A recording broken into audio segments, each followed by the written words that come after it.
Hello adventurers, and welcome back to my channel. Today we are standing high atop Silverton, Colorado, a community located in the southwestern portion of the state. It is absolutely incredible here. They have a lot of small town charm that brings people in daily. Also, they have a deep connection to the rail industry. So you can find a connection point for the Durango-Silverton Railway right here in this community. But far beyond those pieces, there is a wild history of mining and Wild West behavior right here in Silverton. So before we go down to the town itself, let's talk about that and do a little bit of recap of some of the things that you might have been able to find here way back when the town was first founded. Silverton, Colorado is located at 9,318 feet above sea level. Silverton is the mining town that never quit. Once the hub of 4 railroads, Silverton was the queen city of the San Juan. Captain Charles Baker and his party into this wide valley of 1860 in search of gold and silver. The land was owned by the Utes, and it was considered to be off limits for settlement until the signing of one of the treaties of 1874.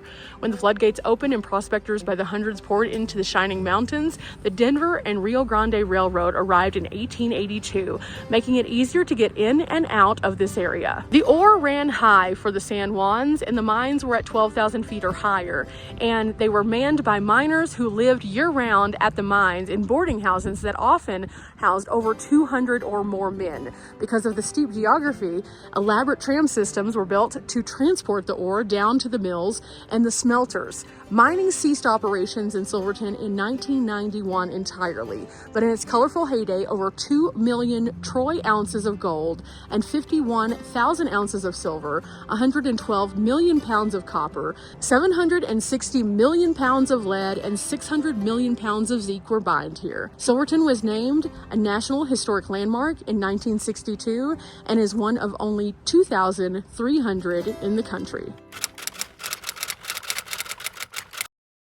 After learning a little bit more about the Silverton area, I think you can see this place is pretty amazing, but at the same time, there are a lot of unique stops that we can make today. So we're going to get out and explore the city and see what other history we can find. And we're starting off at a shrine high atop Silverton. In fact, just a short distance from the city itself, you can climb up in a car or by walking to a shrine that was placed on the top of the mountainside that is 12 feet tall and 16 tons. This was put here by the Catholic Church and originally was to commemorate all of the mining history. As the mining started to boom, it also had a moment where it would falter. And around the 1950s, that's when that occurred. So the Catholic Church rallied and wanted to put together a sign of hope for all the miners, but also something that would commemorate all of those who had served the community. The Christ of the Mines shrine is 12 tons and 16 feet tall. This is sitting high atop the foothills of Anvil Mountain in Silverton, Colorado. During the 1950s, the mining industry in Silverton hit rock bottom, and the mines were shuttering everywhere with the San Juan Mountains. In 1958, the idea of the shrine was developed. Father Joseph Holleran and a group from the men's club walked the slope of Anvil Mountain and decided that the shrine should be the size and magnitude that anyone approaching Silverton could readily see it looking down on the town. The statue was to be 12 to 16 feet tall, and it would be made of imported marble from Italy. Donations came in through the Catholic Church to help pay for the statue, and the statue arrived in the summer of 1959 when it was installed upon the pedestal. A few months after the shrine was completed, the American Tunnel was started, which provided access to the lower reaches of Sunnyside Mountain, and mining in Silverton once again flourished. The next addition to the shrine were the trees behind it. St. Patrick's Parish purchased 1,000 Scotch pine seedlings and planted them in the back of the shrine. Today there is a mini forest of Scotch pines that grace the side of the mountain as a result of this.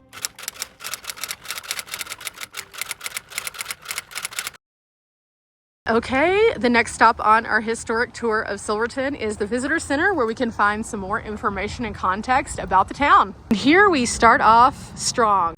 They have a sign here that says silver by the ton, and it says in 1860 Charles Baker and several prospectors entered the San Juan Mountains, which we already learned about, and they found deposits of gold and silver along the Animas River, and that ended up being called later Baker's Park.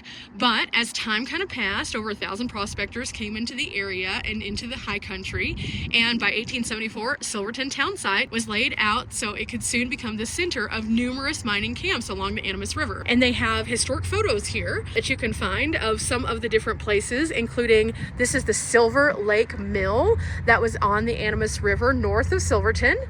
They also have the original Silverton town in 1911 with the Kendall Mountain in the background here, and you can see what the town looked like at that time. It doesn't look all so different now from above. It's pretty neat. Just a few more modern structures here and there, but otherwise most of this area remains intact. But then they also have some interesting things like this. The miners would ride up on aerial trams to gain access to the mines that were perched on the side of the mountain, and you can see they're just in a tiny little bucket. And some of them are even just dangling on the wires. Now here we have some of the pack mules that were loading up all of the supplies to do a train of mules up the mountain. This was on Green Street in front of Haynes and Nichols Mercantile. This was in 1881. And this is Green Street in 1883. Green Street became the dividing line between the respectable residents and the less desirables of Silverton. In addition, we get to learn a little bit more about the railways that would come through here and the historic railroads that still exist today. And it just kind of gives you a little bit more context for those. I definitely encourage you to stop here and learn a little bit more about the railways themselves. It's a great way to kind of see the map and find out which ones would run through the region. But additionally, there is some information about the San Juan Skyway and the Alpine Loop. Of course, you can take either one of these. If you do find different sections that you're interested in, you can go in and kind of learn a little bit more about what's available, including scenic areas that you can take photos. They have campgrounds marked on this map and more, but this is a good way to have some reference as to the places that you're going to, and then a little bit more of the history also without even having to go inside. It's really neat because inside the visitor center you get more historical pieces, context, photos, and more as you go through the cases that they have here. You can find artifacts and relics from the past. Also a really incredible timeline that goes to the visitor center telling you a little bit more about the history of the area with more historic photos. And so this is a great way to see Silverton. Now, another reason to like the visitor center is they have all sorts of really great information, including this about the Hillside Cemetery. This is one of the historic sites here, and I think we're gonna go check it out in just a little bit. But before we do, we're gonna go and check out a few more places in downtown. We are now standing in front of the county courthouse here. This county courthouse was originally started in construction in 1906. It was completed in 1907, and it's got a fascinating story. So as we kind of look around a little bit more, let me tell you a bit more about the courthouse and the story behind the history. The history here again in Silverton is absolutely spectacular, and there are several historic buildings like this one. Now, if you are interested in diving a little bit more into the history, there is also a museum located directly beside the courthouse that I definitely encourage you to stop at. But today, I'm just going to take you through some of the things that you can find, and I'll leave that for you for another video. I'm really excited about this one, but today, let's talk about the courthouse. The original contract for the courthouse itself was awarded to a company out of Denver for $79,000. The building was completed in February 1908 in the stylings of a classic revival style. Immigrants played a vital role in the development of mining in the San Juan Mountains, and up until 1941, the San Juan County Courthouse was the naturalization office for these immigrants. This is where immigrants would begin their legal process of becoming U.S. citizens. Immigration records from this era reveal a rich tapestry of those who pursued their dreams and those who supported them during their declaring to be intentional citizens of the United States. Inside the museum, there are a collection of San Juan County Historical Society pieces that have been displayed and interpreted for the upper floor levels of the jail since 1965. This is a world-class mineral specimen room, also displaying private collections of Silverton's mining community, and it was installed in the basement of the building. The restoration of this museum took place in 2013 at a cost of $626,000, and a locally trained in-house labor force completed the project over a 5-year span. The jail portion of the building was the 5th known jail structure in Silverton and was constructed by Thomas Edward of Silverton at a cost of $12,175. William Campbell was the first jailer, and he was appointed appointed to oversee the new facility. And Andy Johnson, a 38-year-old male, was found guilty of burglary and was sentenced to 6 months and became the first prisoner incarcerated in 1903 in this building. The building served as the county jail only until the early 1920s and was then abandoned due to a decline in population. Also located on premise is the Silverton Northern Caboose 1005. It has a history that is pretty interesting that they mention here outside the museum, including that the freight trains commonly had a caboose at the end, and in 1871, its first year of operation, the Denver and Rio Grande Railroad had 4 cabooses that were made and built 84 more of that style that ran between 1876 and 1885. Now, fascinating fact here.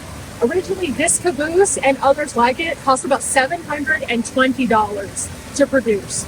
And so you can see it's a pretty large thing for such a small cost by today's standards. That would be far less than the cost of a car today. However, if you translate that over into the times, that was pretty expensive still then too. So it's pretty neat to be able to see this one, and even more so because this is the oldest surviving of this style today, of this particular brand. It's really, really neat to be able to come to places like this and see the history as it kind of unfolds before us. Seeing all the historic buildings is really neat. Hearing the history behind it is even better. But because the railroad was such a big deal in this area, finding something like this as a part of the walking tour, which is available in town, or the self-guided walking tour that we're doing today, is spectacular. We picked up this when we were at the visitor center. It tells you a little bit of the history of the Hillside Cemetery here. The Hillside Cemetery has a lot of stories to tell from the earliest of days in Silverton. And one of the things that we're learning is the stories that are mentioned in here are all backed up and documented through local public archives and records. We have found this particular gravesite right here, and this one is especially sad. This is the resting place of 2 of the Kohler children, well, realistically a 3rd Kohler child also. 2 of them are mentioned here in this, however, Wilhelmina and Frank. They both passed away as a result of measles. Now, the really sad thing about this is both the children fell ill at about the same time. One was 6, one was 8. Wilhelmina succumbed to her ailment very quickly after only a couple of days. Her brother lasted about 13 days. Both very quick deaths for a single family. But when we got here and we found this one, we also found another one, which was only a 2-year-old. And they died of scarlet fever. This just goes to show that despite all of the beautiful parts of history and the interesting parts of history with all of the things that we've learned thus far, there's also a tragic side to history that you can find in each one of these towns. I'm so appreciative that they have this here for us so we can learn a little bit more. And there are hundreds of stories around us, but about 6 or 8 of them are featured in here. So please get this and take a stop. This is a wonderful way for you to learn a bit more about the time so you can understand it a little bit. It's hard for us to fathom with modern medicine and the things that we have today how something like this could have happened. But there are reasons now we have vaccinations. There are reasons why now we have the medical advancements that we do. And coming to places like this, I have learned time and time again that the tragedies that happened in these mining communities, be it here in Colorado or all the way over in Tennessee or Virginia, we have now laws that help so that we can create a safer environment for the most vulnerable of the population. We've seen time and time again in Leadville hundreds of names of infants that simply did not make it through winter. We've seen here, even as we've been looking for these grave sites, several children listed from singular families. The devastation of the oldest times of these communities is profound. And so as we come to these places and we pay our respects and we learn more, we are able to use the resources that are provided to us, but we are also able to rejoice and celebrate while also mourning the past. And I think that that's why it's important to come to places like this. Now made it toward the downtown Silverton area. There are 2 main streets, and I'll explain a little bit more about that in just a moment. We're going to be looking at some of the architecture, some of the original buildings, some of the stories from the past, and what you can find here as physical signs to give a little bit more context. Again, this is an amazing town, and we've already gone over the history, but there's a lot more that is here today, still echoing that past. So as we move around, you'll see very intentional colorations of buildings, very selected items that are curated to share the experience of being part of that original community. And you'll see a lot of buildings that once might have been something that are now restored to something else. And I think that that's really, really neat. Across the way, for example, there is a hotel over there that you can see the original brick from the earliest of buildings. It's really, really neat, but I'm just gonna show you around and we'll see what we can find. As we were roaming, we found the original Silverton jail. This is one that was founded in 1883. We know from going over to the museum that at one point in time they had 3 separate jails. This one is located right off of Blair Street. It is a part of the original Blair Street, which was known for the rough and rowdy. It's a pretty interesting building to see today because the woodwork looks as though it still has the original tacks and staples, the original metal pieces. It looks like it has been treated with some kind of material which allows it to be preserved a bit more. And you can see they do have it marked not only with the sign, but also on the historical walking tour. As we go to the side of the building, you can see the original bars on the building that are a little worse for wear. Another small door over here. This is not a large structure at all. In fact, as we kind of pull back from it, you can see it's a very small space indeed, but this was one of the jails.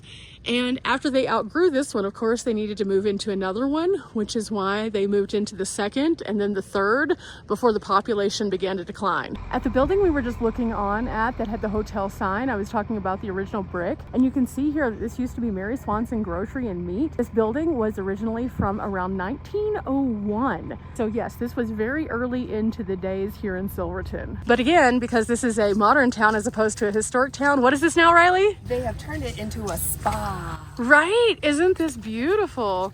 You can see inside here they have a garden with a cold plunge tub, it looks like, or a hot tub, one or the other. Absolutely amazing, keeping with the historic charm of the building, but making it into something that we can all enjoy. We're just getting started. Let's go check out a few more places on Blair Street. Throughout all of downtown, you'll find these classics kind of parked, different versions, different styles, different kinds.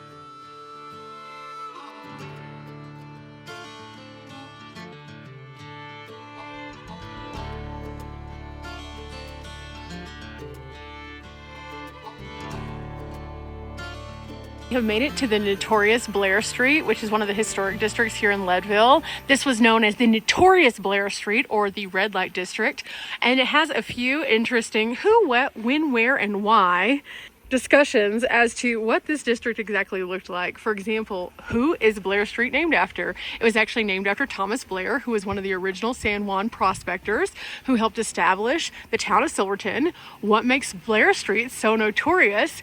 It's because there were 32 saloons, gambling halls, and houses of ill repute. In other words, it was the red light district. They also had gambling men such as Bat Masterson and Wyatt Earp who came here, and so it made it a historic piece of Western history. Now, when did this happen though, and when did the ladies leave? Well, this was popular during the times of all of the mining days, but the ladies actually started to leave by the 1940s because gambling was over, and the ladies, they were deciding that they wanted to move on. They were really tired of this area, and so they decided to go elsewhere. And this was the perfect timing because around this time is when World War II began.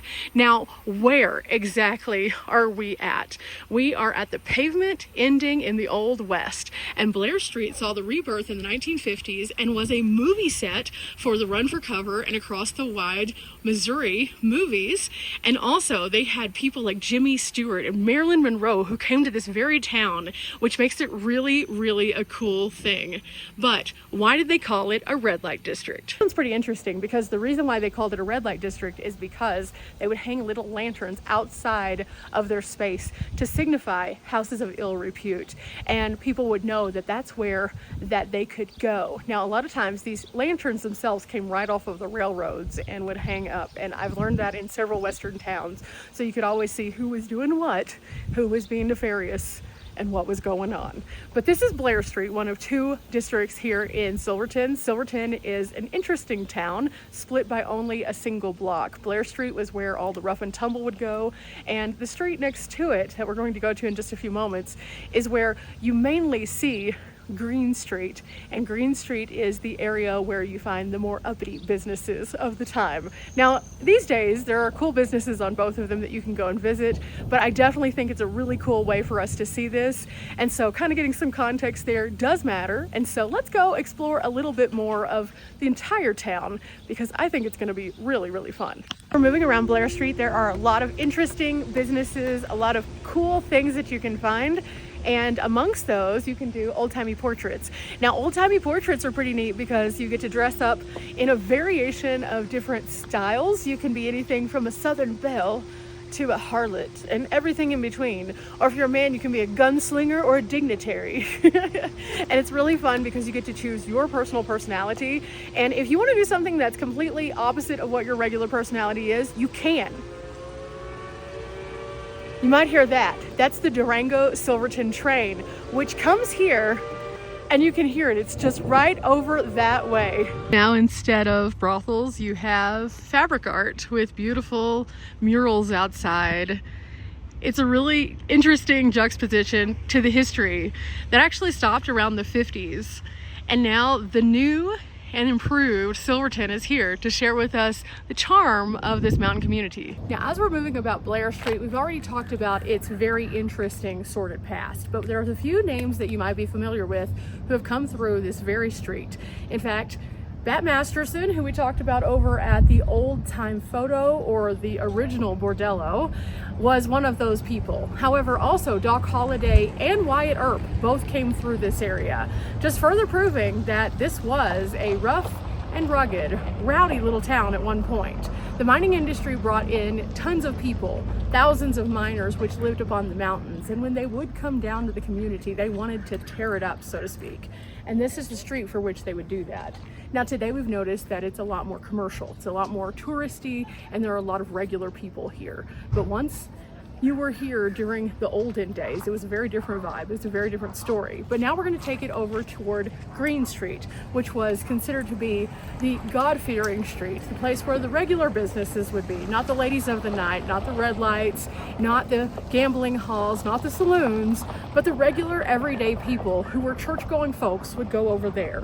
Now, you might be surprised to find out that this is only one street apart, literally right up this block and over to the next street. That is where we will find that street. So as we move through the historic town and I show you a few more pieces of the architecture and the beauty, let's talk about what happened on Green Street. This is pretty incredible. This is another historic stop. There are several trains that come from Durango to Silverton daily, and you can ride on a variety of different kinds of trains. Now, this one is the steam train, and the ride is gorgeous as you ride along this one. In fact, this is one of the things that I would recommend that everyone do. It is a longer endeavor, but they do have a few ways you can do it. You can either ride it to Silverton and ride it back, or you can ride it to Silverton and then take the bus back. And it's a great way for you to enjoy all of the scenery and see a lot of the old mining kind of in the mountains as you pass by. This is a unique experience. Now, it is a little bit more of a costly one, but it's definitely something that'll bring about the history in a very 3D and unique way, especially if you ride one of the old. Now, the original Durango and Silverton train came about in about 1882 at the time of the mining industry's boom. After World War II, it was somewhat less needed for the mining industry, so they shifted more toward tourism at that time.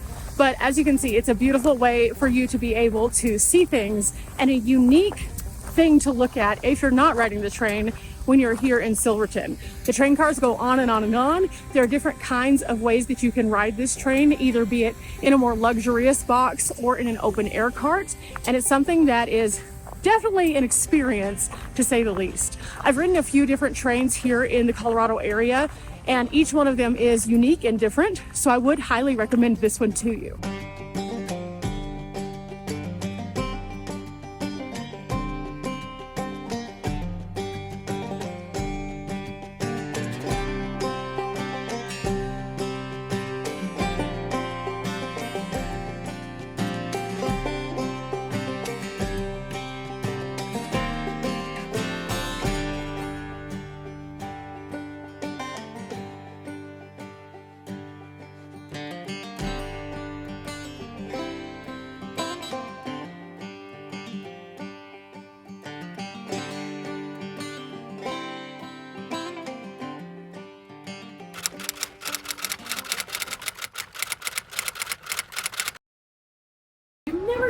things might have been here in Silverton. And that's the interesting thing. A lot of places that you go to have a meal or perhaps to go and find a souvenir might have actually been a different kind of business at one point. And that's what makes Silverton really unique. The building that we just went into to have our lunch today, for example, Natalia's, it actually used to be a bordello. And it's kind of funny because they have a sense of humor about it. There's all sorts of interesting things that you can find inside when it comes to like the decor to bring you back to those earliest days. The sign on the outside of the door, the more modern sign, that's where you'll find the humor in history. For example, here it says they no longer offer the services that once were available here at the bordello, but they have some good food. And I would have to agree, the food here was pretty good. But you'll see signs kind of in different windows around town mentioning this, and it's really interesting to see how many of the places you're walking into for like a patch or a little tiny tidbit here or there or a meal, and then all of a sudden you're confronted by the true history that this might have been in the red light district and up to some nefarious craziness. In fact, we might have been sitting in a booth that at one point in time, one of the gambling men might have been playing some cards. Or we could be staying in a room that some wild things happened in. We have now reached another interesting piece of information. We are at the Grand Imperial Hotel, and this is actually a really interesting historic site. In fact, you can see that the Silverton Standard was actually housed in the Grand Imperial for decades until 1951. It's now at the Old Miners Union Hospital. But the story goes that the newspaper publication began July 10th, 1875, after newspaper pioneer John R. Curry managed to haul an old press by pack mule over Stony Pass into Silverton, and it began its newspaper operations. Now, there were two different newspapers at one point, and they merged in 1922. Over the years, the newspaper has covered many different stories that have been a really big deal, including the slaying of the town marshal Clayton Augsbury on August 24th, 1881, and the subsequent lynching of two members of the notorious Ike Stockton gang right here in this area. The newspaper also reported on the St. Patrick's Day snowslide of 1906 that killed some 20 miners in the San Juans, the Gold King mine fire that killed 6 June of 1908, and the incident of Spanish flu pandemic that happened between 1918 and 1919 that killed 161 people here in Silverton alone, which was about 10% of their population. This part is potentially the most interesting, however. It continues to serve the community and is one of the oldest and most long-standing publications on the western slope of Colorado, and it tells the stories of the community's diversity and the people, and it has been honored by the Society of Professional Journalists here in the Silverton area. Now, the interesting thing about this is some of the stories that were covered in the very newspaper that we were just talking about actually relate back to the Hillside Cemetery. When you look at the pamphlet of information that we were given at the Visitor Center, we were made aware of some of the victims of that snowslide. Their graves are marked physically on the paper and then also in the actual cemetery itself. So the stories of this community kind of play over one another. You can see various points of interest that are very important come to life, and you can dive into the history in a variety of different ways that are very interesting and unique. The newspaper is part of the archive which they have used to collectively put together those stories to tell us. And as a person who is a former journalist myself, I always appreciate finding out a little bit more about the press.